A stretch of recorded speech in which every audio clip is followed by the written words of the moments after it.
All right, buckle up, everybody, because today we are diving deep into a world of drama and romance, and maybe even a few cupcakes along the way. Sounds delicious. You provided us with an incredible list of Japanese BL dramas to explore, and these aren't just your average romances, are they? We're talking everything from 2018 all the way to 2024. It's quite the collection. And with categories like deep and mature and spicy and romantic, it's clear you appreciate the more nuanced flavors of this genre. Absolutely. But before we get lost in all the plot twists and steamy scenes, I'm curious, for someone who's already a fan, what makes Japanese BL so captivating? What sets it apart from other romance dramas out there? You know, it's interesting. Japanese BL often takes these familiar tropes like friends to lovers or office romances, you name it, and it injects them with this really unique blend of humor and emotional depth. They're not afraid to make you laugh one minute and then have you reaching for the tissues the next. Oh, it's that bittersweet balance. And speaking of mastering things, your list is packed with shows praised for their inventive storylines. We've got The End of the World with You, an apocalyptic BL. That's not something you see every day. Exactly. It really makes you wonder, how do you even begin to navigate love and relationships with, the end of the world looming? It's a fresh take on that whole one last chance trope, pushing characters and viewers alike to confront what really matters. Okay, that's going straight to the top of my watch list. But then we've also got shows like I Became the Main Role of a BL Drama, which kind of pokes fun at the genre itself. It's like Japanese BL is becoming self-aware. It's this playful wink to the audience, isn't it? Mm. And it speaks to a certain confidence in the genre, I think. Yeah. The ability to laugh at itself while still delivering these compelling narratives. It's like, are we in on the joke or are they? Right. That meta-awareness is so clever. But, beyond the humor and the inventive plots, what always draws me in is that Japanese BL often explores these really nuanced relationships. It's not just about the romance. It's about the journey of self-discovery these characters go on. Absolutely. And a lot of that plays out against the backdrop of school life. We see this time and time again in your list. I cannot reach you if it's with you. Even the deeply emotional eternal yesterday. It's a recurring theme. That's true. Why do you think the school setting is such a popular choice for Japanese BL? Well, school is a universal experience, isn't it? It evokes that sense of nostalgia, first love, the intensity of friendships formed during those formative years, plus those coming-of-age stories, figuring out who you are within those social circles. It just resonates. It's that perfect blend of innocence and those burgeoning emotions. You're right, it's universally relatable. But it's not all about school days and first loves, is it? We've also got shows like Candy Color Paradox and Old Fashioned Cupcake, which bring the romance to more adult settings. And that's what's so great about this genre.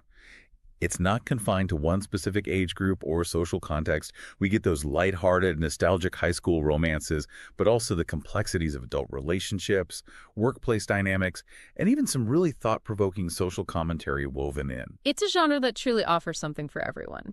Speaking of which, now that we have a better understanding of what makes Japanese BL so unique, let's dive into some standout shows from your list, shall we? Let's do it. Now, The End of the World with You already has me intrigued, but Old Fashioned Cupcake caught my eye too. An older businessman exploring life outside the office with his younger colleague. Tell me more. It's a classic age gap romance, but with this delicious twist. They bond over cupcakes, of all things.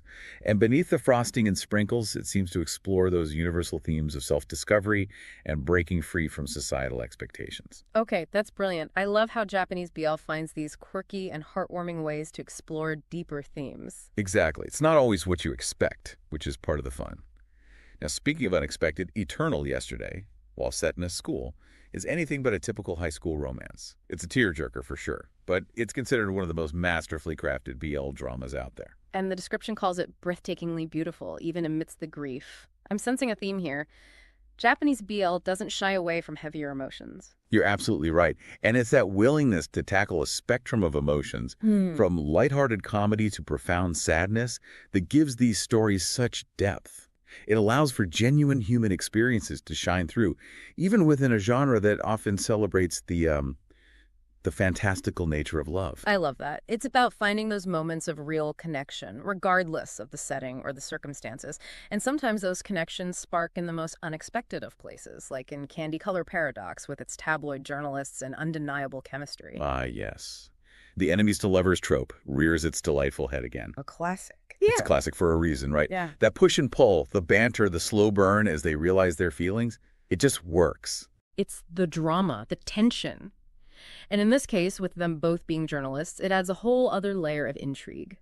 But before we get too caught up in the sparks flying between those tabloid reporters, let's shift gears slightly and delve into a couple of these shows in a bit more detail. Yeah, it really does. With the investigations and the deadlines and these clashing personalities all fueled by this undeniable attraction, it's like a recipe for some serious romantic fireworks. Oh, it sounds like it. Okay, you mentioned delving deeper into a couple of shows, and I'm particularly drawn to Jack of Frost.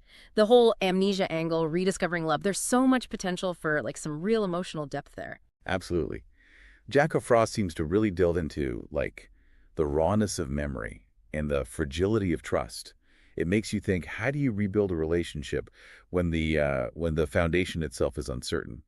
And those moments of vulnerability as they piece together their past, is sure to tug at the heartstrings. It sounds like a beautiful exploration of second chances and the enduring power of love. But speaking of second chances, Monato's laundromat also caught my eye, though I have to admit the age gap between the high school student and the older laundromat owner does give me pause.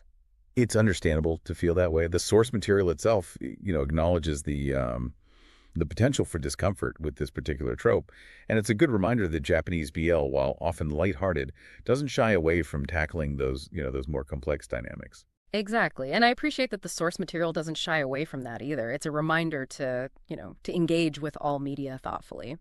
But, okay, shifting gears again, we've talked about the popularity of school settings, but I became the main role of a BL drama. It kind of turns that on its head. What's it like to watch a show about, like, actors making a BL drama? It's a fascinating layer to add, isn't it? Almost like holding up a mirror to the genre itself. It makes you think about, like, the actors and the characters they portray, and even our own role as viewers, all caught up in this world of fictional romance. It's meta in the best way possible. So meta. Now, we've covered a lot of ground here, from apocalyptic romances to, like, meta commentaries on the genre itself. But as we get deeper into this deep dive, I'm curious about any potential blind spots we should be aware of. Are there areas within Japanese BL that you feel are underrepresented or underexplored? It's interesting you bring that up. While this list is incredibly diverse, it does highlight a certain trend, toward certain tropes. We see a lot of, like, office romances, childhood friends to lovers, those kinds of classic pairings. And while those are certainly popular for a reason, it does make you wonder, what other stories are waiting to be told. That's a really good point. What about narratives that explore, like, less conventional relationships or shine a light on experiences outside those more mainstream tropes? Exactly. I think that's something to keep in mind, as you continue to explore this world. Japanese BL, like any genre, is constantly evolving. There's always something new to discover. And part of being an engaged viewer is thinking critically about what we see represented and what might be missing. I love that perspective. It's a good reminder that even within a genre we love, there's always more to learn, more to question, and more to celebrate. Now, before we get too philosophical here, I have to ask about Mr. Sahara and Toki-tun. A teacher-student relationship is a delicate subject, to say the least. It is a sensitive topic, and while I haven't seen the show myself, it sounds like the source material presents it as, like, nice and heartwarming without really digging into those inherent power dynamics. That's a fair assessment. And it's something to be mindful of as a viewer, right? Not every show is going to tackle these, complex themes with the same depth, and that's okay. Sometimes you're in the mood for a lighthearted escape, and sometimes you're ready to unpack those heavier topics. Exactly. It's about being aware of what we're consuming and engaging with it thoughtfully. Now, you mentioned earlier that this list, while extensive, leans heavily on manga adaptations. Given My Love Mix-Up, The Novelist, they all started as manga. They did. Which begs the question, what about anime? Given the global popularity of Japanese animation, are there any BL anime you think would complement this list? It could be a whole other avenue of exploration for our listeners. Oh, I love that idea.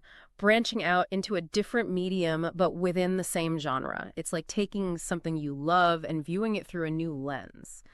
But before we send our listener down that particular rabbit hole, I want to circle back to something you mentioned earlier, those potential blind spots. Absolutely. We talked about the prevalence of certain tropes like office romances and childhood friends. And while those can be incredibly well done, it's worth considering what those narratives might overshadow. Are there voices and experiences within Japanese BL that aren't getting the same level of attention? It's like you said before, being an engaged viewer means not just enjoying what we see, but also thinking critically about what we don't see. Yeah. It's about asking those questions and being open to, discovering new perspectives. Precisely. And who knows, maybe by venturing beyond those more familiar tropes, our listener will unearth even more hidden gems within the world of Japanese BL. After all, the beauty of a deep dive is that it often leads to more questions, more curiosity, and a whole new list of things to explore. I couldn't agree more. This deep dive has been a whirlwind of emotions. From like the hilarious to the heartwarming, the thought-provoking to the just plain swoon-worthy. We've explored what makes Japanese BL unique, uncovered some hidden gems, and even challenged ourselves to think critically about representation within the genre. And isn't that what makes these deep dives so rewarding? The chance to learn something new, expand our horizons, and maybe even walk away with a fresh perspective. Absolutely. So, to our listener, as you continue your journey through the world of Japanese BL, remember to stay curious, keep exploring, and most importantly, enjoy the ride.